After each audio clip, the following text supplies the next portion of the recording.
terkait Bang Sunan dan Bang Biring yang ada kegaduhan itu, yang mana Bang Sunan ini kan sudah melaporkan adanya dugaan penyerangan atau pengeroyokan. Bapak menanggapinya melihat antar lawyer ini saling serang seperti apa sih Pak? Baik, terima kasih. Assalamualaikum warahmatullahi wabarakatuh. Selamat siang dan salam sejahtera untuk kita semua. Di media ini ngejar, pada saya baru pulang dari Bali. Tapi karena saya menghargai kalian, saya terima kalian di sini. Berapa 7 media nih kan? Gila bener bang. Jadi gini ya, peristiwa kemarin itu sudah saya ikuti. Saya pribadi sangat menyesalkan peristiwa itu. Ingatlah, yang bertikai, yang menunjukkan justru menurunkan wibawa dan reputasi daripada kepengacaraan lawyer itu ya justru mereka sendiri. Katanya orang intelek, tapi kok caranya cara barbar, cara preman. Kalau mau debat intelek aja. Tapi jangan seperti kayak gitu. Saya lihat situasional tuh. Ini namanya ada sebab, ada akibat kan gitu. Siapapun yang ada di sekitar itu, kenapa didatengin kalau akan menimbulkan masalah?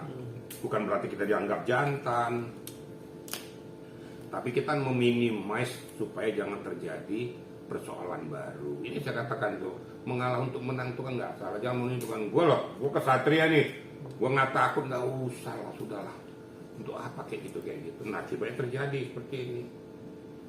Nah, sadar nggak kedua belah pihak ini bahwa justru menjatuhkan marwahmu, wibawamu, kau menyandang profesi lawyers yang dikatakan mengerti dan taat hukum. Tapi kau sudah justru menabrak barikade hukum itu sendiri.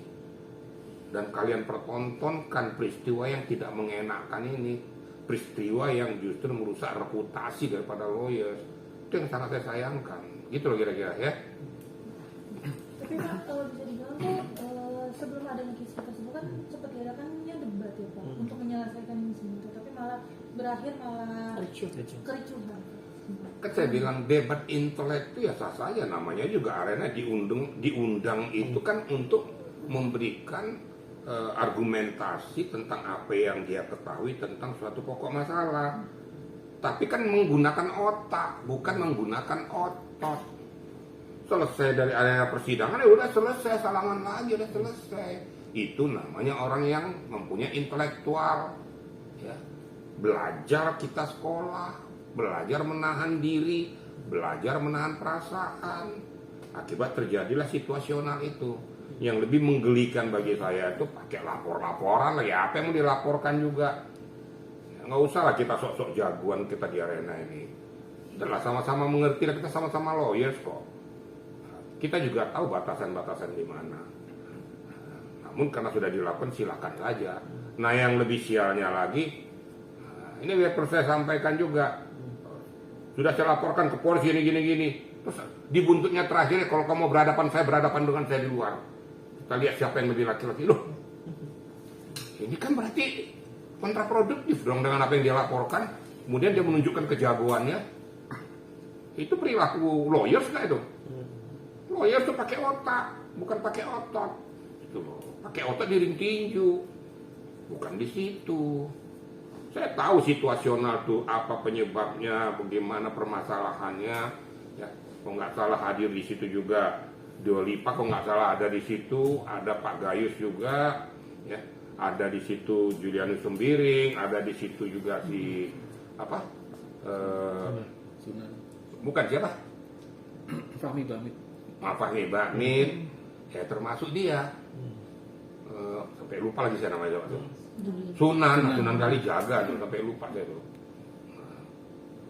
Karena ada orang-orang intelek yang muncul, sudah menimba ilmu, ya sudah selesaikan saja di arena itu. Keluar dari arena itu sudah tidak ada permasalahan lagi. Jangan dibawa-bawa keluar, seolah-olah menunjukkan kita sebagai orang jagoan. Nah, itu kan gaya-gaya preman tuh. Apakah pantas seorang lawyers menggunakan dengan gaya-gaya preman?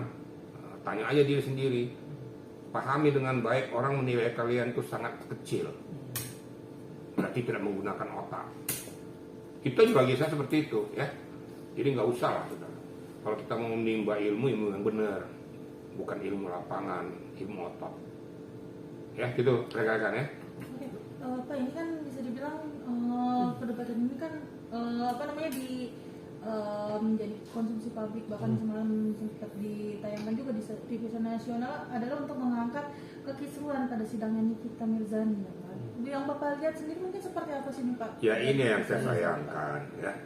Bukannya menyelesaikan suatu pokok permasalahan tentang masalah Nikita Mirzani, tapi kan jadi membuat jadi seolah-olah bahwa persoalan Nikita Mirzani jadi persoalan yang sangat-sangat booming. Kasihan Nikitanya gitu loh.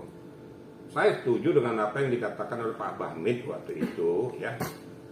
Bukan berarti laporkan saja, itu kan kena mungkin kesalahan daripada ibu hakim atau siapa pemimpin itu. Tapi kan kalau dilaporkan silakan saja, itu kan hak juga. Tapi apa yang dikatakan Pak Bahmid itu bahwa itu kan haknya Nikita untuk minta supaya diperdengarkan.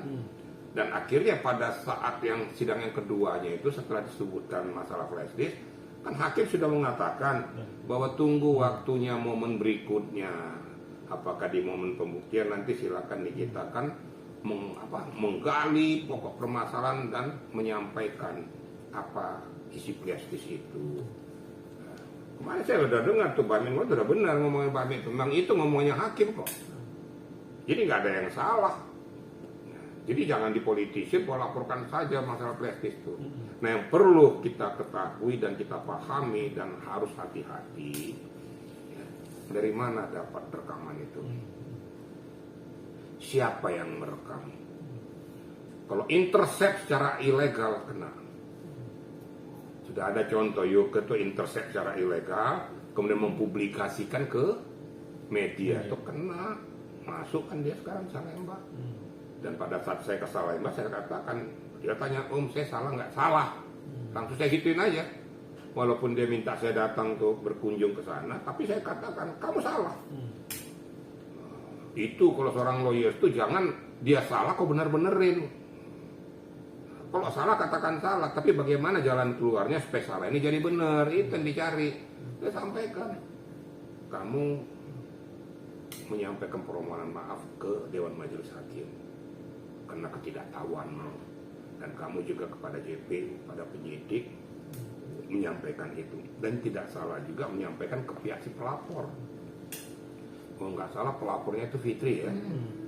Ini itu permohonan maaf, memang kamu salah nggak boleh. Nah harusnya begitu. Jangan gara-gara gue demen sama seorang tuh salah pun saya bela-belain aja, kagak. Itu namanya fans buta namanya itu. Maka berkali-kali saya kata jangan fans buta. Fans buta itu tidak mendidik. Hanya keinginan aja karena kau suka sama melihat tampangnya kali udah apakah cantik kali salah pun kau bilangnya benar. Nah, saya udah korban kok dibilang pagi di tempe besok kejang goreng katanya kan. Ya kalau depan salah seseorang saya katakan salah, benar saya katakan benar. Itulah hukum. Nah kembali kepada pokok arena persidangan itu, kan sudah diselesaikan perdebatan itu. Ya, pada saat berdebat antara Sunan dengan Sembiring sudah dilakukan, silakan saja. Kemudian Deolipa juga menyampaikan pendapatnya, walaupun pendapat itu ada yang benar, ada yang menurut hemat saya nggak benar. Yang nggak benar saya katakan namanya JPU, ya tetap bukan berpihak kepada korban, berpihak kepada kebenaran. Pak Gayus betul itu, berpihak kepada kebenaran. Belum tentu bahwanya si pelapor itu benar semua apa yang disampaikannya. Dan ada loh JPU minta supaya divonis bebas, ada loh, karena tidak sesuai dengan fakta. Itu yang saya katakan JPU yang independen, dia berpihak pada kebenaran. Jadi salah kalau dibilang tuh untuk menuntut itu dua macam, menuntut sesuai dengan akidah hukum, sesuai dengan perbuatannya, sesuai dengan apa isi BHP dan benar faktanya. Tapi yang menuntut bahwa menurut analisa daripada JPU ini kayaknya nggak cocok, nggak ini. Akhirnya dilakukan lah, menuntut supaya dituntut bebas. Jadi jangan salah gitu loh. Tapi yang kedua disampaikan oleh dia itu betul. Yang satu itu saya koreksi. Nggak benar, apa yang dikatakan Pak Gayus benar. Nah satu yang dikatakan Pak Gayus ini, ya mohon maaf ya, walaupun beliau profesor kan beliau kan bicara tentang masalah kerangka teoritis, tapi tidak pernah berbicara bagaimana situasi kondisi daripada praktisi di lapangan, pelaku lapangan kan itu. Jadi katakan bahwa tidak ada ketentuan peraturan yang mengatur itu tentang masalah penggunaan rompi tahanan dan penggunaan borgol. Ingat, itu SOP sudah berlaku internasional dan berlaku dan sah secara hukum dan dituangkan juga baik di kejaksaan maupun di kepolisian maupun di KPK. Tujuannya itu tadi, satu untuk supaya jangan melarikan diri, yang kedua supaya jangan mulai perbuatannya atau melukai orang lain, yang ketiga justru takutnya dia melakukan langkah tindakan yang merugikan diri sendiri. Untuk meminimais ini makanya dilakukan itu SOP itu, supaya jangan timbul masalah baru. Kalau masalah rompi itu untuk membedakan dia dengan orang lain, orang umum. Kemudian ini tahanan daripada kejaksaan bentuknya seperti ini. Untuk tahanan kejaksaan nih, ini tahanan daripada kepolisian, ini tahanan KPK. Nah, dengan umum kan berbeda nih. Nah, berarti dia memang statusnya sebagai tahanan. Oke. Jadi TSOP berlaku sah. Nah, jadi saya luruskan aja. Jadi mana yang benar, mana yang salah gitu. Ya, gitu kira-kira ya. Pak, melihat yang kemarin juga ada perdebatan antara siapa Fahmi Bahmid dengan Julian Sembiri yang mempermasalahkan tentang content of court. Nah, itu pandangan Bapak tentang hal itu seperti apa? Jadi gini, memang itu namanya content of court. Memang undang-undang tentang content of court itu belum ada. Itu kan bahasa Inggris, content of court itu. Kalau di harfiah kan dalam bahasa Indonesia, itu membuat ricuh persidangan, membuat persidangan jadi tidak berjalan dengan sistematis, kemudian merusak marwah, harkat martabat daripada arena sidang pengadilan. Ya dikenakan, dia mencemarkan wibawah daripada pengadilan itu artinya itu. Makanya dikenakanlah undang-undang itu. Memang undang-undang content of court belum diperlakukan, itu diberlakukan di luar negeri.